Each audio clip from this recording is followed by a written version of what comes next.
Energy and power, ये हमारा topic चल रहा है। इसमें क्या होता है, इस टॉपिक में हमें समझना क्या है, इलेक्ट्रिक एनर्जी क्या है और पावर क्या है, वही हमें समझना है। सबसे पहले इलेक्ट्रिक एनर्जी क्या होगा उसको मैं आपको बता देता हूँ। इलेक्ट्रिक एनर्जी वो एनर्जी होती है जो कंडक्टर में चार्जेस के मोशन के कारण आती है। What is electric energy? Electric energy is the energy which is due to the motion of charges in conductor. Conductor के अंदर में जो चार्जेस है उनके मोशन के कारण जो एनर्जी रहेगी उसी को हम क्या बोलते हैं, इलेक्ट्रिकल एनर्जी। तो चार्जेस के मोशन के कारण दो टाइप की एनर्जी आ सकती है। अगर चार्जेस मोशन में नहीं है तो पहला एनर्जी आएगा पोटेंशियल एनर्जी और दूसरा एनर्जी आएगा, अगर चार्जेस मोशन में आ गए तो दूसरा एनर्जी आएगा काइनेटिक एनर्जी। आई बात समझ में? मतलब दो टाइप की एनर्जी हमें यहाँ पे डिस्कस करनी है। इसमें पोटेंशियल एनर्जी और साथ साथ में काइनेटिक एनर्जी हमें डिस्कस करनी है। ओके, इतना याद रखना। फिर जो एनर्जी है, एनर्जी पर यूनिट टाइम, एनर्जी लॉस पर unit time is called power. तो पावर भी हमारा एनर्जी से ही आएगा। कितना एनर्जी यूटिलाइज हो रहा है पर यूनिट टाइम, उसी को हम बोलते हैं इलेक्ट्रिक पावर।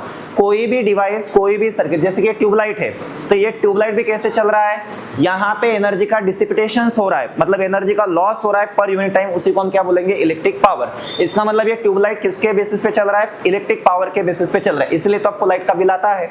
आई बात समझ में? तो हमें यहाँ पे कितने टॉपिक कवर करने हैं, दो। एक होता है इलेक्ट्रिक एनर्जी और दूसरा होता है पावर। तो व्हाट इज इलेक्ट्रिक एनर्जी? तो मैंने आपको बताया electric energy is the energy which is due to the motion of charges in conductor. आपके बुक में डेफिनेशन नहीं है, मैंने आपको डेफिनेशन बता दिया। फिर मेरे को मत पूछना कि sir what is electric energy. तो इलेक्ट्रिक एनर्जी क्या है पता चल गया आपको। Electric energy is the energy which is due to the motion of charges in conductor. Okay, आगे। तो अब हमें इस एनर्जी के बारे में कुछ डेरिवेशंस करना है। ओके, एनर्जी के बारे में हमें डिस्कस करना है। तो सबसे पहले हमें एक कंडक्टर कंसीडर करना है। तो मैं यहाँ पे कंडक्टर कंसीडर कर लेता हूँ। ये हमारे पास एक कंडक्टर है। इस कंडक्टर को हम एक बैटरी अटैच करते हैं। तो मैंने यहाँ पे इस कंडक्टर को एक बैटरी अटैच किया है। इस कंडक्टर के कितने टर्मिनल है, दो टर्मिनल है, एक ए वाला है और एक बी वाला टर्मिनल है। जैसे हमने बैटरी को ऑन किया, बैटरी को ऑन किया तो करंट फ्लो होगा। इसका मतलब इसके अंदर में इलेक्ट्रिक फील्ड स्टैब्लिश हो जाएगा, हम ऐसा बोल सकते हैं। इलेक्ट्रिक फील्ड स्टैब्लिश होगा तो इसके कारण क्या होगा, ध्यान से देखो। इसके अंदर में जो भी इलेक्ट्रॉन्स है, इलेक्ट्रॉन्स इलेक्ट्रिक फील्ड के अपोजिट में मूव करेंगे और जो पॉजिटिव चार्ज है वो अलोंग द इलेक्ट्रिक फील्ड क्या करेगा, मूव करेगा। पॉजिटिव चार्ज इलेक्ट्रिक फील्ड के साथ मूव करेगा, इलेक्ट्रिक फील्ड की डायरेक्शन में मूव करेगा, और जो नेगेटिव चार्ज है वो opposite to the electric field move करेगा। इतना तो बेसिक हमें पता ही है। अगर मैं आपसे पूछूं ए वाले टर्मिनल पे चार्ज Q है, ए वाले टर्मिनल पे चार्ज कितना है, ओके, यहाँ का पोटेंशियल कितना है, VA है। यहाँ का पोटेंशियल कितना है, यहाँ का पोटेंशियल हम क्या ले रहे हैं, VB। यहाँ का पोटेंशियल क्या था, VA। तो इन दोनों में बड़ा पोटेंशियल कौन सा है, VA बड़ा है या VB बड़ा है? तो सीधी बात है VA is greater than VB, क्योंकि VA आपका हायर पोटेंशियल है, VB आपका लोअर पोटेंशियल है। तो हमने एक फॉर्मूला पढ़ा था, potential energy is equal to charge into potential difference. तो यहाँ पे पोटेंशियल डिफरेंस हम क्या ले रहे हैं, VA ले रहे हैं। ओके, चार्ज कितना है आपका, Q, पोटेंशियल डिफरेंस आपका VA। तो यहाँ पे पोटेंशियल एनर्जी क्या आएगा आपका, पोटेंशियल एनर्जी आएगा, देखो ऐसा होता है, पोटेंशियल एनर्जी रहा तो पोटेंशियल लेना होता है, पोटेंशियल एनर्जी डिफरेंस रहा तो हम क्या लेते हैं, पोटेंशियल डिफरेंस। तो ये क्या है, ये सिर्फ पोटेंशियल है, तो इसका मतलब ये टर्म कौन सा आना चाहिए, पोटेंशियल एनर्जी। आई बात समझ में? तो ए वाले टर्मिनल पे चार्जेस का पोटेंशियल एनर्जी क्या है, ए वाले टर्मिनल पे चार्जेस का पोटेंशियल एनर्जी है UA is equal to charge, charge कितना है, Q है, और वहां का पोटेंशियल कितना है, VA। तो यहाँ पे ए पे कितना पोटेंशियल एनर्जी पता चल गया, चार्जेस का, चार्जेस का पोटेंशियल एनर्जी कितना है ए पे पता चला आपको, U is equal to Q charge है और VA वहां का पोटेंशियल डिफरेंस है। तो अगर मैं आपसे बोलूं कि यहाँ का बताओ, UB इज इक्वल टू, वहां पे भी कितना चार्ज आएगा, Q चार्ज आएगा, और वहां का पोटेंशियल कितना है, VB। तो पोटेंशियल एनर्जी ए पे पता चल गई और बी पे भी आपको पोटेंशियल एनर्जी पता चल गई। ये देखो बी की पोटेंशियल एनर्जी पता चल गई, ए की पोटेंशियल एनर्जी पता चल गई आपको, दो जगह पे पोटेंशियल एनर्जी आपको आ गया। किसका पोटेंशियल एनर्जी? चार्जेस का पोटेंशियल एनर्जी। किसके चार्ज? कंडक्टर के चार्ज। आई बात समझ में? तो अगर मैं आपसे बोलूं पोटेंशियल एनर्जी डिफरेंस बताओ, चार्जेस ने कहां से स्टार्ट किया था? ए से। कहां पे गए चार्ज? बी तक। तो बताओ फाइनल पोटेंशियल एनर्जी कौन सा होगा? बी का होगा या ए का होगा?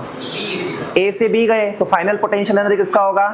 तो मैं अगर आपसे पूछूं पोटेंशियल एनर्जी डिफरेंस क्या है, तो आप बोलोगे final potential energy minus initial potential energy, ऐसा ही बोलोगे आप। तो ये क्या है?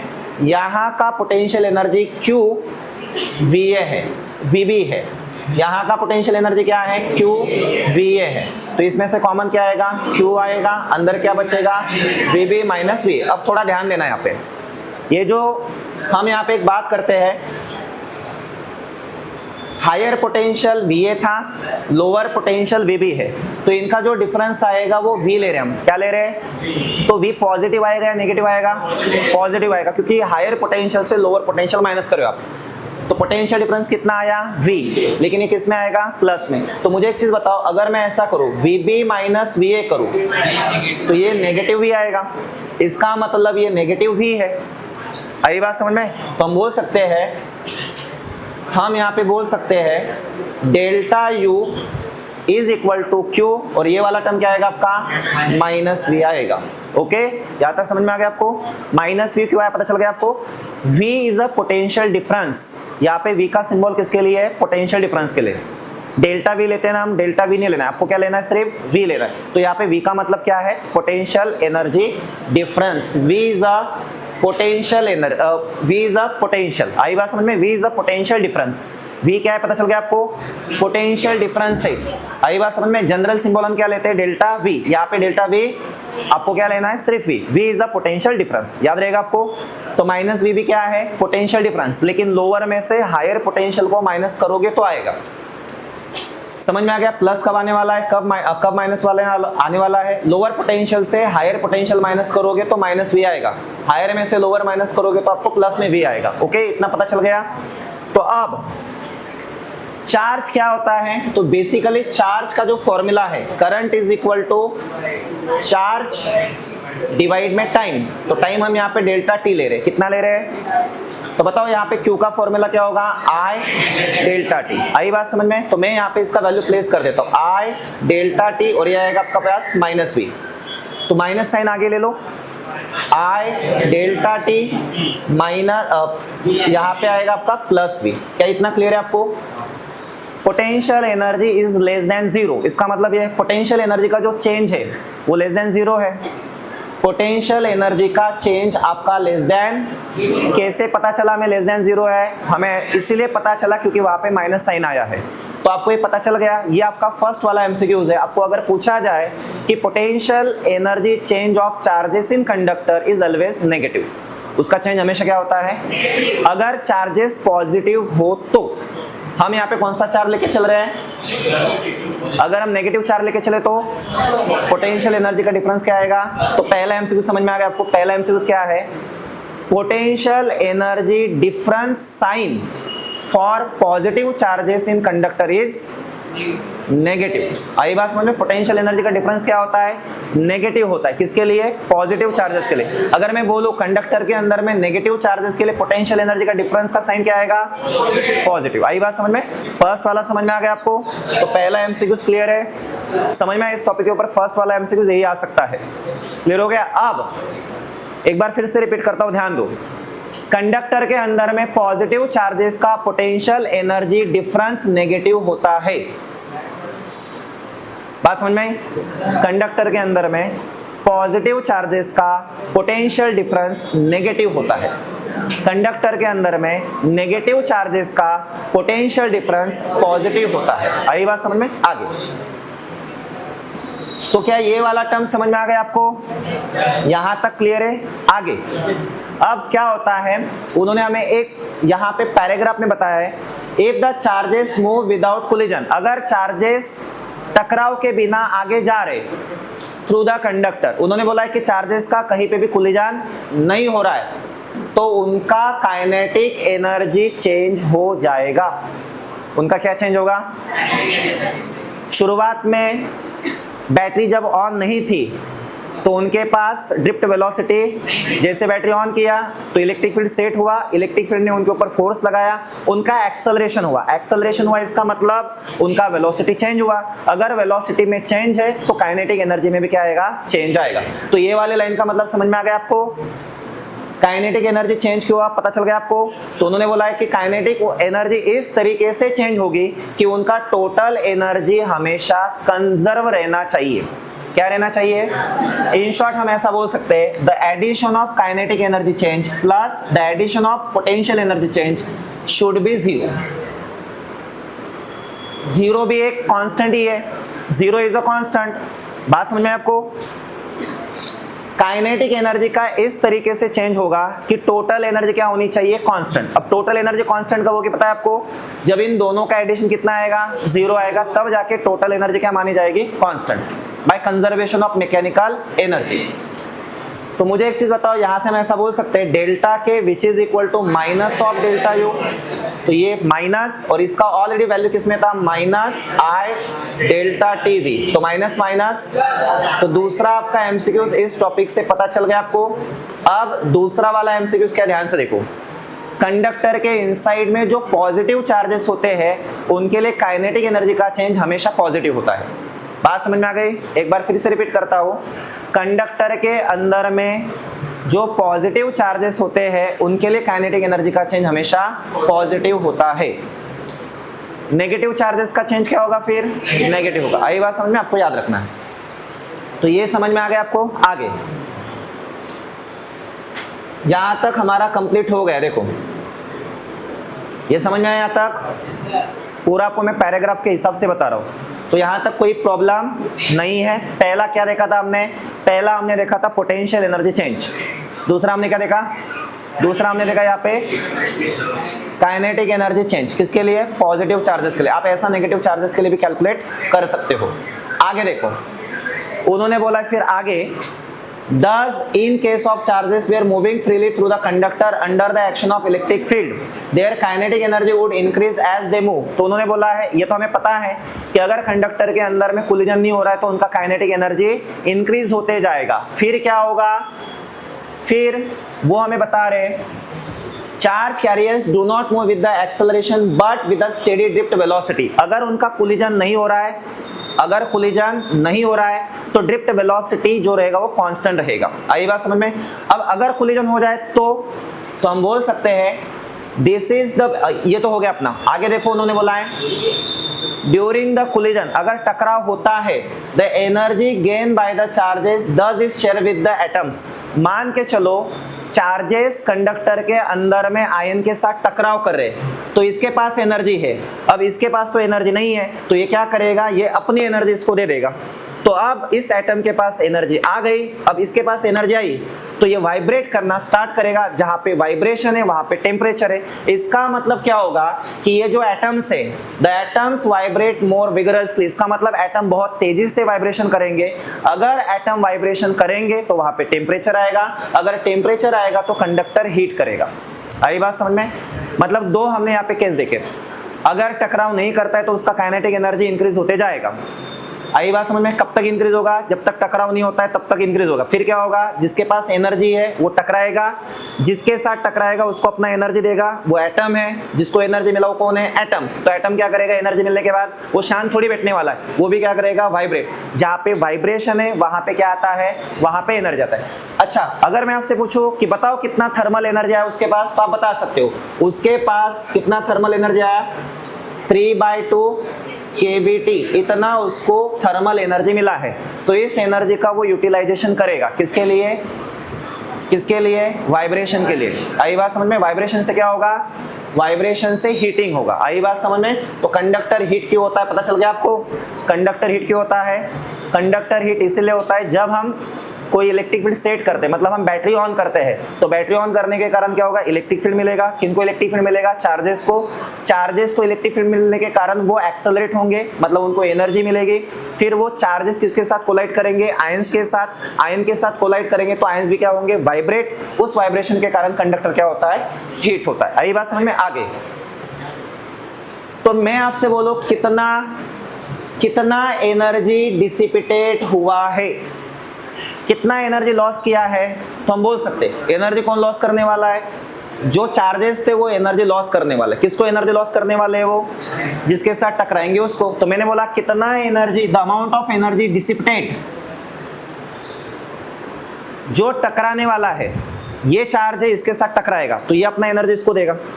इसने एनर्जी लिया तो वो वाइब्रेशन करेगा, और वाइब्रेशन करते करते टेम्परेचर इंक्रीज होगा, तो जो एनर्जी है वो हीट के फॉर्म में बाहर निकलेगी। तो मैंने बोला कि कितना एनर्जी डिसिपेट हुआ है, तो आप बोल सकते हो energy by work energy theorem delta W is equal to delta K। Work energy theorem हमने पढ़ा था, उसमें ऐसा ही था, work done which is equal to change in kinetic energy. तो यहाँ पे मैं बोल सकता हूँ delta W which is equal to delta K। तो इसका वैल्यू क्या है? I delta T।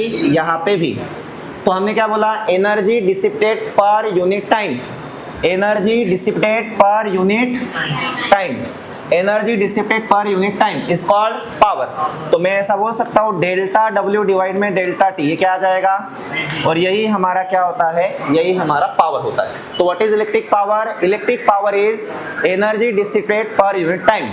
आई बात समझ में? एनर्जी कौन डिसिपेट कर रहा है? जो चार्जेस थे वो एटम के साथ अपना एनर्जी शेयर कर रहे हैं, उस एनर्जी के कारण क्या हो रहा है, एटम वाइब्रेट कर रहे हैं, वाइब्रेशन के कारण क्या हो रहा है, टेम्परेचर बढ़ रहा है, और वो जो टेम्परेचर है, मतलब वहां पे जो एनर्जी मिली थी एटम्स को, वो किसके फॉर्म में बाहर निकल रही है, हीट के फॉर्म में बाहर निकल रही है। तो क्या एनर्जी का यूटिलाइजेशन हुआ, एनर्जी तो लॉस में चली गई, इसका मतलब एनर्जी डिसिपेटेट हुआ है। आई बात समझ में? और एनर्जी डिसिपेटेट होते हमें कुछ टाइम लगा, इसलिए हम क्या बोलते हैं, energy dissipated per unit time is called power. आई बात समझ में?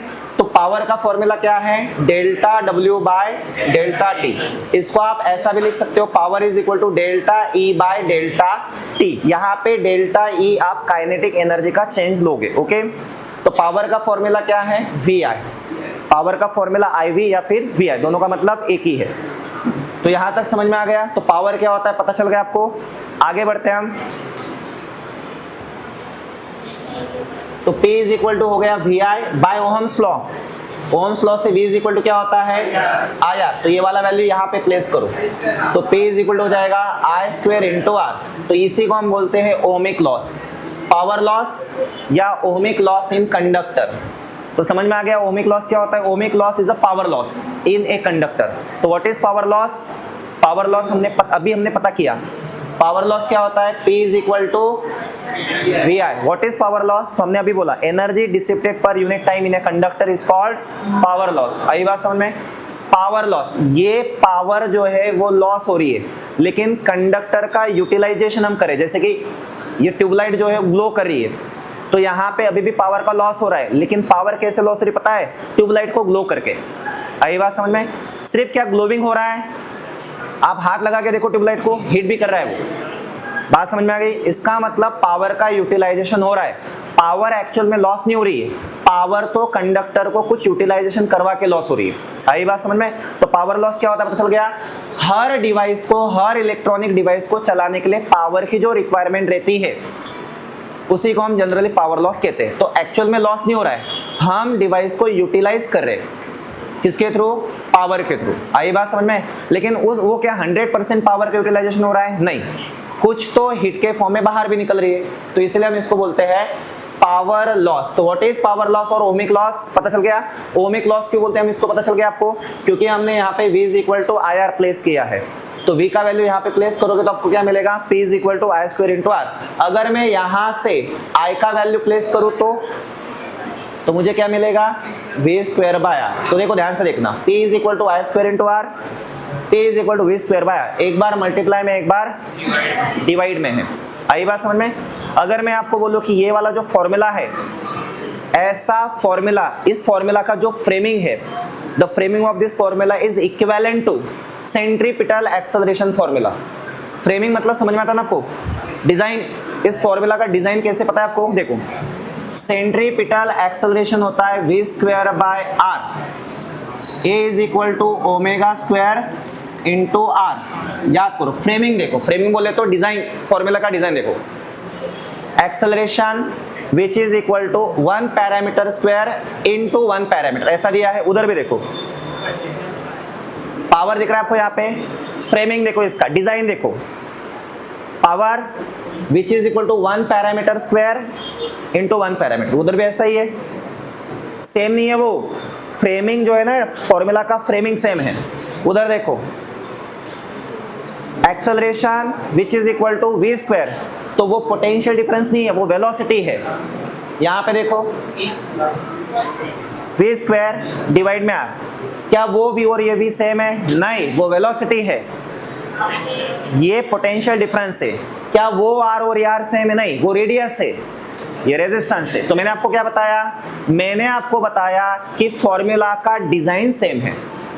आई बात समझ में? फॉर्मूला का डिजाइन सेम है मतलब फॉर्मूला का जो स्ट्रक्चर है वो सेम है, लेकिन दोनों फॉर्मूला एक। तो आप ऐसा नहीं बोल सकते, आप ऐसा नहीं बोल सकते कि एक्सेलरेशन, मैकेनिक्स में जो एक्सेलरेशन है वो पावर के बराबर है, आप ऐसा नहीं बोल सकते। हम सिर्फ इतना बोल सकते हैं कि सेंट्रीपिटल एक्सेलरेशन का फॉर्मूला का जो डिजाइन है वो पावर के फॉर्मूले जैसा है। आई बात समझ में? आपको याद रखना है। तो ये भी आपका एक एमसीक्यूज है, the design of formula of power is equivalent to centripetal acceleration. आगे देखो, देखो यहां पे हमें एक चीज बताइए, तो ये पावर का यूज क्या होता है?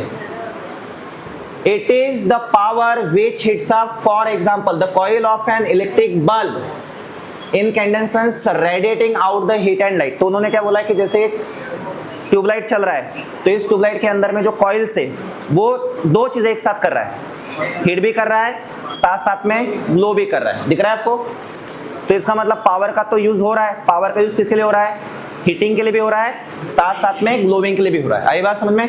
मतलब आप ऐसा नहीं बोल सकते कि मैं 100% पावर सिर्फ ग्लोविंग के लिए लगाऊंगा। आप ऐसा कोई भी डिवाइस नहीं कि जो 100% पावर का यूटिलाइजेशन करता है, ऐसा कोई भी डिवाइस।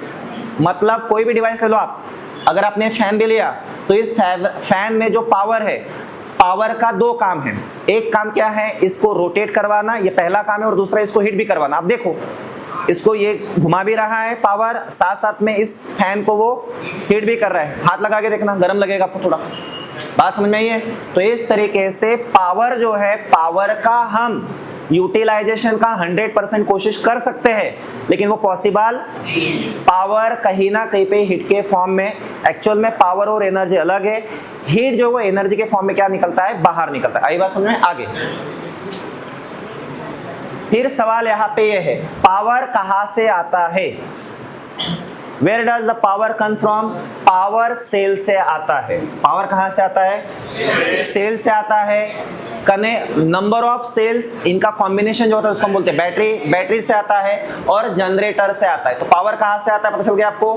पावर सेल से आता है, बैटरी से आता है, या फिर इसलिए हमें आगे का टॉपिक पढ़ना होगा, सेल्स, ये वाला टॉपिक हमें आगे जाके पढ़ना होगा।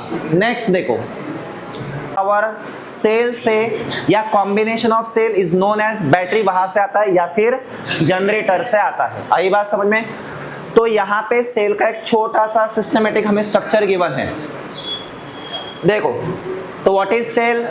तो हम बोल सकते हैं यहाँ पे हमें सेल का एक सर्किट दिया हुआ है। Cell is a external source to keep a steady current through the conductor. Cell एक एक्सटर्नल सोर्स है। सेल क्या है? एक एक्सटर्नल सोर्स है जो कंडक्टर में स्टेडी करंट को सप्लाई करता है। तो सेल का डेफिनेशन पता चल गया आपको? सेल क्या होता है? Cell is a external source to keep the steady current through the conductor. Cell क्या होता है पता चल गया आपको? सेल एक एक्सटर्नल सोर्स है जो कंडक्टर के अंदर में स्टेडी, अल्टरनेटिंग नहीं, स्टेडी करंट को क्या करता है? सप्लाई करता है। आई बात समझ में? तो सेल का कंस्ट्रक्शंस यहाँ पे दिखाया हुआ है जो आप केमिस्ट्री में ऑलरेडी पढ़े हो। यहाँ पे हमारे पास दो इलेक्ट्रोड्स है, ये वाला एक इलेक्ट्रोड है पॉजिटिव और एक नेगेटिव। पॉजिटिव वाले को हम क्या बोलते हैं? एनोड, और दूसरे को हम क्या बोलते हैं? कैथोड। कैटायंस और एनायन की बात नहीं चल रही है, इलेक्ट्रोड्स की बात चल रही है, कंफ्यूज मत होना। आई बात समझ में? ऑलरेडी आपका बहुत ज्यादा कंफ्यूजन है। मैं यहाँ पे सिर्फ और सिर्फ इलेक्ट्रोड की बात कर रहा हूँ। आई बात समझ में? आपको एक टॉपिक आएगा, उसके ऊपर मेरे क्वेश्चन का आंसर देना होगा। आपका केमिस्ट्री कितना स्ट्रांग है वो मुझे इस टॉपिक से, अगले टॉपिक से पता चलेगा। सेल का स्ट्रक्चर सिंपल है। दो इलेक्ट्रोड्स होते हैं, दो इलेक्ट्रोड को हम सॉल्यूशन के अंदर में, जो केमिकल सॉल्यूशन है उसके अंदर में डिप करके रखते हैं। तो डिपिंग, हम इलेक्ट्रोड को कितना डिप कर रहे हैं, एरिया बहुत मैटर करता है, कितना एरिया आप डिप करोगे वो बहुत ज्यादा यहाँ पे मैटर करता है। साथ में आपने कौन सा सॉल्यूशन लिया है वो भी यहाँ पे मैटर करता है। जनरली एसिडिक सॉल्यूशन होता है, क्योंकि एसिड जब वाटर के साथ डिसॉल्व करेगा तो आयंस का क्या करता है, फॉर्मेशन। ओके, तो यहाँ पे हमने एक एक्सटर्नल डिवाइस लगाया हुआ है। ये तो सेल हुआ, तो सेल में से हम करंट को निकाल रहे, तो करंट निकाल रहे तो कहीं पे यूज करें उसका, तो कहाँ पे यूज करें हम, एक डिवाइस, एक छोटा सा बल्ब वगैरह ले लो आप। तो हमने यहाँ पे एक बल्ब लगाया, तो उस बल्ब का रेजिस्टेंस क्या है, R। तो R is the external resistance, किसी भी डिवाइस का हो सकता है। आई बात समझ में? तो याद रखना यहाँ पे। आगे अब सवाल ये है, यहां से देखना, अब हम कुछ इंपॉर्टेंट डिस्कशन करेंगे। अभी तक हमने क्या क्या डिस्कस किया तो मैं आपको बता देता हूं।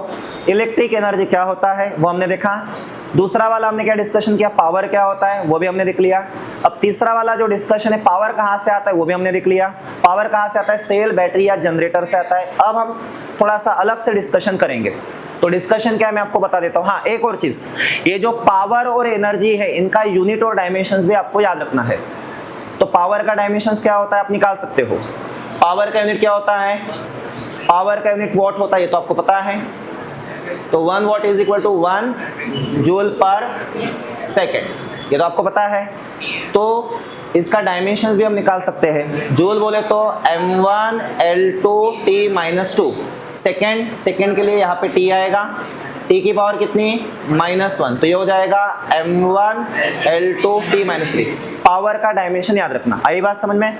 पावर का डायमेंशन क्या पता चल गया आपको। What is the dimension of electric power, जो पावर है वही उसका पावर का जो डायमेंशन वही है, m1 L2 T-3। आगे 1 watt which is equal to 1 horsepower which is equal to 746 watt, ये आपको याद रखना है। दूसरा भी यूनिट होता है horse power. Horse power is a big unit for power. Power का बिग यूनिट कौन सा है, हॉर्स पावर। तो 1 हॉर्स पावर कितना होता है, 746 वॉट होता है, आपको याद रखना है। आगे हाँ, कभी कभी एग्जाम में आपको पावर के और यूनिट पूछे जाते हैं। तो देखो पावर का फॉर्मूला क्या होता है, VI। तो यहाँ पे एम्पियर वोल्ट, एम्पियर वोल्ट ये भी पावर का यूनिट है। एम्पियर वोल्ट ये भी किसका यूनिट है, पावर का। P is equal to I square into R। तो यहाँ पे एम्पियर स्क्वायर ओहम ये भी पावर का यूनिट है। अगर मैं आपसे बोलूं V स्क्वायर बाय R, तो वोल्ट स्क्वायर डिवाइड में ohm, that is volt square per ohm, ये भी पावर का यूनिट है। सिर्फ वॉट पावर का यूनिट नहीं है, ये भी है। ये सभी किसके इक्विवेलेंट है, ये सभी वॉट के इक्विवेलेंट है। आई बात समझ में? जो देखने की जरूरत है उससे थोड़ा हटके भी आपको पूछा जा सकता है। तो ये समझ में आ गया आपको। 1 watt is equal to 1 ampere volt. दूसरा 1 watt is equal to ampere square per ohm. 1 watt is equal to whole square per ohm. आई बात समझ में? आपको याद रखना है। ऐसा भी तो पूछा जा सकता है आपको।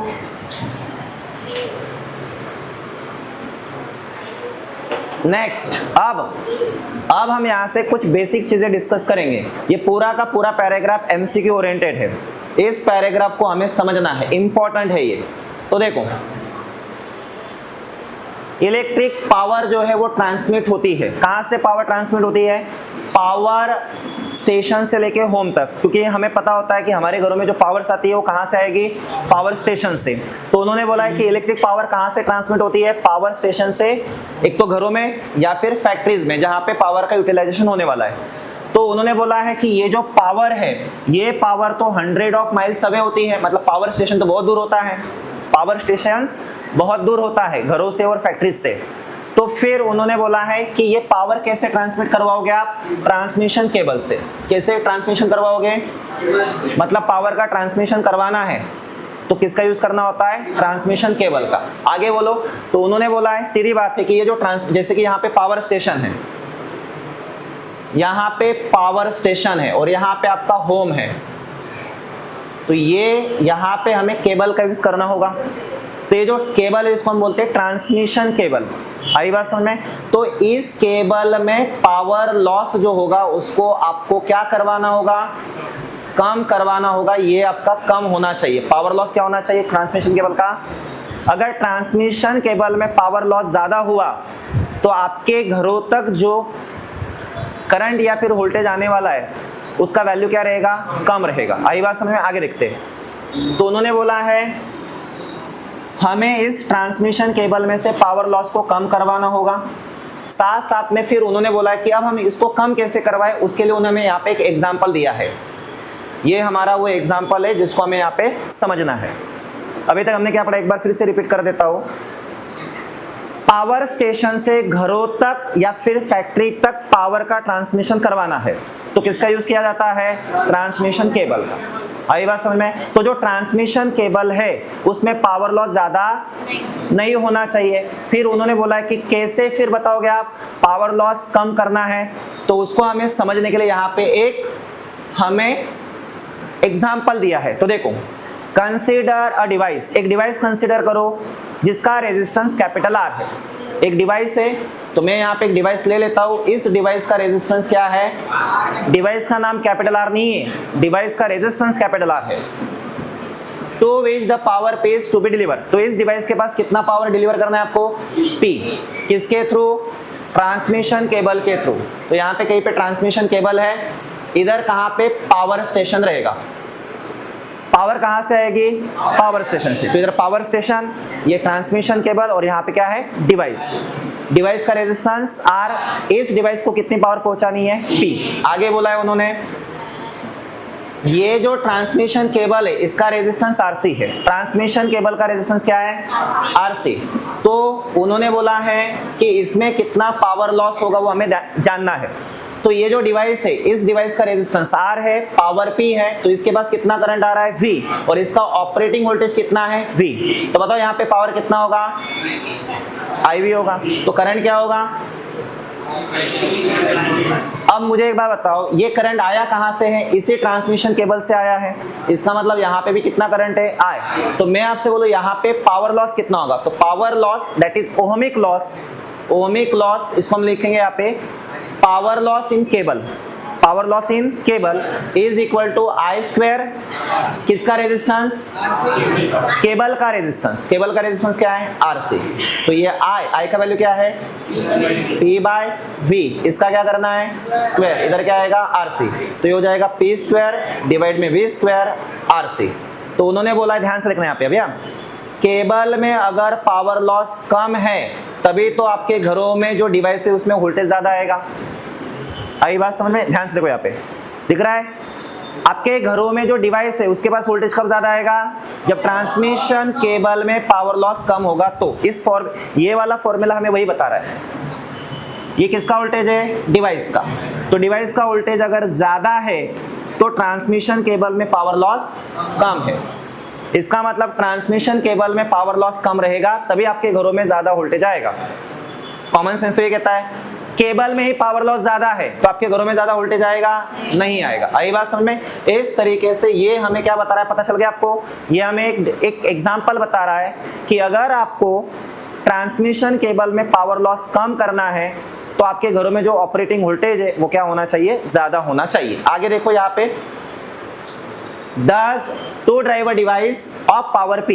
तो उन्होंने बोला है आपके घर में जो डिवाइस है अगर आप उसको पावर P प्रोवाइड करना चाहते हो तो जो पावर लॉस है, किसका power loss?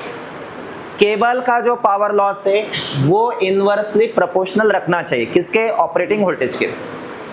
PC is inversely proportional to V square. ये बोर्ड में 3 टाइम्स MCQs में आया हुआ है, मैं आपको दिखाऊंगा भी। ये वाला फॉर्मूला याद रहेगा आपको, power loss in cable is equal to P square divide में V स्क्वायर RC। ये डिवाइस का पावर लॉस, ये डिवाइस का पावर लॉस, डिवाइस के पास जिस केबल से पावर आ रही है उस केबल का पावर लॉस है। आई बात समझ में? ओके। तो उन्होंने यहाँ पे बस यही बोला है, the transmission cable from power stations are 100 of miles long and their resistance RC is considerable. To reduce the power loss in cable, these wires carry a current at enormous values of V। तो उन्होंने बोला है वो जो cable रहती है ना, जो केबल आती है उसमें नॉर्मल वैल्यू ऑफ करंट नहीं आएगा, उसमें बहुत ज्यादा करंट आता है।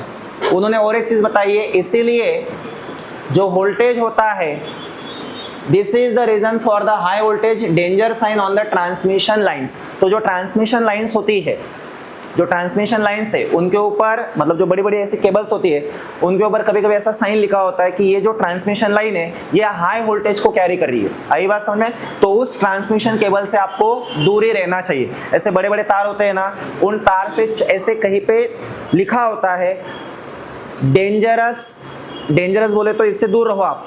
क्यों? क्योंकि इसमें नॉर्मल वोल्टेज कैरी, इसमें एनॉर्मस करंट जा रहा है, तो इसका मतलब वहां पे एनॉर्मस वोल्टेज होगा। आई बात समझ में? आगे आप बोलोगे सर एनॉर्मस करंट क्यों जाना चाहिए? अब यहां पे भी फिर से ओम लॉ है, ध्यान से देखना। ये लाइन है, ये आपके पास डिवाइस है, इसमें अगर ज्यादा करंट रहा तो ज्यादा वोल्टेज सप्लाई होगा, क्योंकि ज्यादा वोल्टेज तभी तो ज्यादा करंट। आई बात समझ में? तो यहां पे अगर इस लाइन में ज्यादा वोल्टेज है और ज्यादा करंट है तो इस लाइन से दूरी रहना चाहिए। आई बात समझ में? तो इसका रेजिस्टेंस क्या था? आरसी। तो पावर लॉस तो अभी हमने देखा, पावर लॉस क्या था? P square. तो P किसकी पावर है? जिस डिवाइस को चलाना है उसकी पावर है। P किसकी पावर है? जिस डिवाइस को चलाना है उसकी पावर है, केबल की पावर नहीं है वो। आई बात समझ में? डिवाइड में V स्क्वायर, तो V स्क्वायर कौन सा है? डिवाइस का वोल्टेज। लेकिन डिवाइस का वोल्टेज कहां से मिलेगा? इस ट्रांसमिशन केबल में जो वोल्टेज है वही तो जाएगा डिवाइस में, तो V स्क्वायर इनटू, तो इसका मतलब ये पता चल गया हमें, डिवाइस का वोल्टेज अगर V है तो ट्रांसमिशन केबल में भी वोल्टेज क्या रहेगा? V रहेगा। क्योंकि वोल्टेज का सप्लाई कहां से हो रहा है? कहां से हो रहा है? केबल से। तो केबल में तो उतना ही वोल्टेज रहेगा जितना किसके पास है? डिवाइस के पास। आई बात समझ में? इसीलिए ट्रांसमिशन केबल का वोल्टेज ज्यादा होता है। क्यों ज्यादा होता है वोल्टेज? क्योंकि उसमें पावर लॉस को क्या करना होता है? कम करना होता है। तो ये समझ में आ गया आपको? ट्रांसमिशन केबल का वोल्टेज ज्यादा होता है। क्यों ज्यादा होता है? क्योंकि उसमें पावर लॉस को क्या करना होता है? आपको कम करना होता है। ये टॉपिक समझ में आ गया? आपका ये टॉपिक कंप्लीट हो चुका है। क्या पढ़ा हमने? एक बार मैं फिर से आपको रिपीट कर देता हूं। इलेक्ट्रिक एनर्जी क्या होता है? Electric energy, electric energy is the energy due to the motion of charges in conductor. तो जब हम कंडक्टर की बात करते हैं तो कंडक्टर में दो टाइप का चार्जेस का एनर्जी होता है, एक पोटेंशियल एनर्जी होता है और एक, तो पोटेंशियल एनर्जी का चेंज फॉर पॉजिटिव चार्जेस हमेशा नेगेटिव होता है। पॉजिटिव चार्जेस के लिए काइनेटिक एनर्जी का चेंज हमेशा पॉजिटिव होता है। काइनेटिक एनर्जी का चेंज क्या होता है? पॉजिटिव। सिर्फ पोटेंशियल एनर्जी का चेंज क्या होता है? हो गया। ये कैसे आया? K is equal to delta, K is equal to delta minus U होता है, तो आपको पता है by conservation of mechanical energy से आया। अगर वो चार्जेस किसी एटम के साथ टकराव करते हैं कंडक्टर के अंदर में, तो चार्जेस अपना एनर्जी किसको दे देंगे? एटम्स को दे देंगे। तो एटम्स क्या करेगा? वाइब्रेट करेगा। वाइब्रेशन के कारण कंडक्टर क्या करेगा? हीट करेगा। आई बात समझ में? इसका मतलब जो भी एनर्जी है उसका यूटिलाइजेशन तो हो रहा है, मतलब करंट भी फ्लो हो रहा है, लेकिन साथ साथ में एनर्जी का लॉस भी हो रहा है। तो energy dissipated per unit time is called power. आई बात समझ में? फिर हमें पता है इसका वैल्यू क्या था? डेल्टा V, डेल्टा W का वैल्यू क्या था? डेल्टा K के बराबर था। डेल्टा K का वैल्यू क्या था? I, डेल्टा T V था। डेल्टा T कैंसिल हो जाएगा, तो पावर का फॉर्मूला क्या आएगा? P is equal to V आएगा। P is equal to V आएगा। V इज इक्वल टू क्या होता है? IR होता है। I का वैल्यू प्लेस करोगे तो पावर का फॉर्मूला क्या आएगा? अगर हम I is equal to V by R place करेंगे तो पावर का फॉर्मूला क्या आएगा? तो इन दोनों फॉर्मूलाज को हम बोलते हैं ओहमिक लॉस। आई बात समझ में? फिर हमने क्या देखा? ये जो पावर है, ये पावर कहाँ से आती है? ये पावर एक तो सेल से आती है, या बैटरी से आती है, या फिर जनरेटर से आती है। तो सेल क्या होता है? सेल एक सिंपल सा डिवाइस है, एक्सटर्नल डिवाइस है जो कंडक्टर में स्टेडी करंट को सप्लाई करता है। तो सेल का कंस्ट्रक्शन क्या है? सेल में दो इलेक्ट्रोड होते हैं जिनको हम केमिकल सॉल्यूशन में क्या करते हैं? डिप करके रखते हैं। एक इलेक्ट्रोड को हम एनोड बोलते हैं और दूसरे को हम कैथोड बोलते हैं। आई बात समझ में? फिर हम सेल का यूज करते हैं स्टेडी करंट को सप्लाई करने के लिए। किसको सप्लाई देना है आपको? जो भी डिवाइस है, जैसे कि छोटा सा लाइट है वगैरह, जो भी आपको चलाना है उसके लिए हम किसका यूज करते हैं? सेल का। फिर अगर आपके पास पावर स्टेशन से आपके घरों तक या फैक्ट्री तक किसको सप्लाई करवाना है? पावर को। तो हमें किसका यूज करना होता है? ट्रांसमिशन केबल का। किसका यूज करना होता है? जो ट्रांसमिशन केबल है उसमें पावर लॉस को अगर कम रखना है तो उसमें से ज्यादा करंट फ्लो करवाना होगा। अगर ज्यादा करंट फ्लो करवाओगे इसका मतलब वहां पे वोल्टेज भी, इसका मतलब ट्रांसमिशन केबल का वोल्टेज ज्यादा होता है, तभी उस ट्रांसमिशन केबल में पावर लॉस कम होगा। आई बात समझ में? तो ट्रांसमिशन केबल में कितना पावर लॉस होता है? PC is equal to P square. What is P? P is the power of device जिसको आपको चलाना है, divide V square. What is V? Voltage of that device और voltage of that transmission cable. आई बात समझे? Into RC। What is RC? Resistance of transmission cable. Okay, आपका topic complete हो गया है। तो ये आपको एमसीक्यूज में याद रखना है। पावर लॉस को कम करना है तो वोल्टेज का वैल्यू क्या होना चाहिए? ज्यादा होना चाहिए। हाँ, मेरी बात ध्यान सुनना, हम यहाँ पे ट्रांसमिशन केबल के लॉस की बात कर रहे हैं, डिवाइस के पावर लॉस की हम यहाँ पे बात, दिमाग में रखना उसको। ये तो आप बोलोगे sir P is equal to VI। Device में अगर वोल्टेज बढ़ाओगे तो वोल्टेज का भी तो पावर लॉस ज्यादा होगा। हमें यहाँ पे डिवाइस के बारे में सोचना ही नहीं है, डिवाइस को तो हमें चलाना है। डिवाइस को चलाना तो हमें मैक्सिमम पावर चाहिए। आई बात समझ में? डिवाइस को चलाना है तो आपको मैक्सिमम पावर चाहिए, तो हमें डिवाइस के पावर लॉस के बारे में सोचना ही नहीं है। हमारा मेन टारगेट क्या है? डिवाइस को ऑपरेट करना। तो डिवाइस को ऑपरेट करने के लिए किसकी रिक्वायरमेंट है? पावर की। तो डिवाइस के पावर लॉस के बारे में सोचना, किसके बारे में सोचना है? डिवाइस के पास जो पावर आने वाली है तो वो पावर अच्छे से पहुंचे, तो वो पावर पहुंचाने का काम कौन करता है? Transmission cable. हमें उसके बारे में सोचना है, तो उसमें से ज्यादा लॉस नहीं होना चाहिए। टॉपिक आपका कंप्लीट हो चुका है। आई थिंक मेरे हिसाब से ये आपका थ्योरी टॉपिक था और इस टॉपिक को आपको समझ में आ गया। एक रह गया, ट्रांसफार्मर क्या है? तो यहाँ पे लिखा है a device is called transformer lowers the voltage to the suitable values। मतलब हायर वोल्टेज को लोअर वोल्टेज में कन्वर्ट करना या फिर लोअर को हायर में कन्वर्ट करना, वोल्टेज को लोअर वैल्यू से हायर वैल्यू में चेंज करना या फिर हायर वैल्यू से लोअर वैल्यू में चेंज करने वाले डिवाइस को हम ट्रांसफार्मर कहते हैं। आई बात समझ में? तो ट्रांसफार्मर का काम क्या है? सिर्फ पता चल गया आपको, ट्रांसफार्मर एसी को डीसी में चेंज नहीं करता। ट्रांसफार्मर सिर्फ और सिर्फ वोल्टेज को कम ज्यादा करता है, ये याद रहेगा आपको। ट्रांसफार्मर का काम क्या है? पता चल गया आपको। ट्रांसफार्मर एक ऐसा डिवाइस है जो वोल्टेज को कम ज्यादा करने का काम करता है। वो एसी को डीसी में चेंज, वो सिर्फ वोल्टेज का वैल्यू कम ज्यादा करता है। आई बात समझ में? आपको याद रखना है। तो व्हाट इज ट्रांसफार्मर पता चल गया आपको। ट्रांसफार्मर एक ऐसा डिवाइस है जो वोल्टेज के वैल्यू को क्या करता है? रेप्लिकेट करता है, दैट इज चेंज करता है।